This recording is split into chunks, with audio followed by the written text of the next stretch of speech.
1994, a young Wall Street hotshot named Jeff Bezos was at a crossroads in his career. Continue amassing a small fortune or abandon it all to sell books. That decision would single-handedly change the history of e-commerce, publishing, film, TV, journalism, and quite possibly interstellar travel.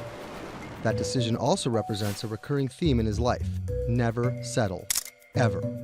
This is how Jeff Bezos took a simple idea into a garage and built one of the largest marketplaces on the planet. Jeff Bezos was born on January 12, 1964. As a child, he turned his parents' garage into a laboratory for his inventions. In his 1982 valedictorian speech, he discussed colonizing outer space and turning Earth into a giant nature preserve. Graduating from Princeton with a computer science degree, instead of going straight into tech, he made a name for himself. At 26, the youngest ever vice president of Bankers Trust Company. At 28, the youngest ever senior vice president of D.E. Shaw & Co.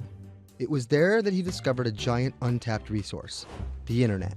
You've seen the internet grow by 2,300% a year. In all his time at a Wall Street firm, A bell was installed to ring every time a book was sold. In its first month, Amazon sold to people in all 50 states and 45 different countries. The bell was gone in weeks. all their expectations were smashed. They thought they'd maybe sell dozens of books the first week. It was in fact hundreds and thousands, and of course today millions. By September 1995, Amazon processed $20,000 in monthly sales. With its 1997 IPO, Amazon was valued at $400 million. By 1999, Jeff Bezos was worth $10 billion and was Time's Man of the Year. But soon after, the dot-com crash had people skeptical. Was Amazon a sustainable business, or would the bubble burst?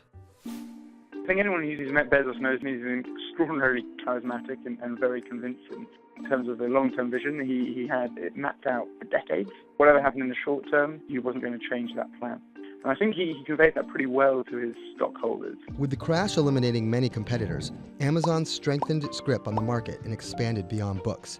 The Kindle, Alexa, Amazon Studios, and of course, Amazon Prime. What it does is really lock people into the Amazon ecosystem. They're much more inclined to be buying a lot more, word of mouth spreads. And that has been the biggest driver of Amazon's incredible revenue growth.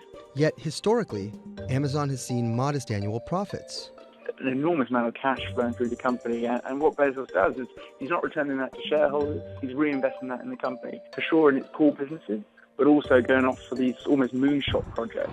My vision for Blue Origin is millions of people living and working in space. This is such a game changer. Amazon to buy Whole Foods. Jeff Bezos is now the richest person in the world. $250 million for the storied Washington Post. His acquisition of the Washington Post not only raised eyebrows, but put him at odds with another well-known billionaire. He bought the Washington Post to have political influence.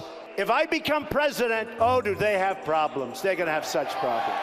Bezos and Trump are probably as different as two entrepreneurs can get. Trump is pretty reactionary, kind of emotional, whereas Bezos normally doesn't really respond. So once he did suggest he'd be willing to send Donald Trump into space. And I have a rocket company, so the capability is there. Few businessmen choose to make an enemy of a president. But having built an empire out of a garage, Jeff Bezos has proven capable of handling any adversary, especially complacency.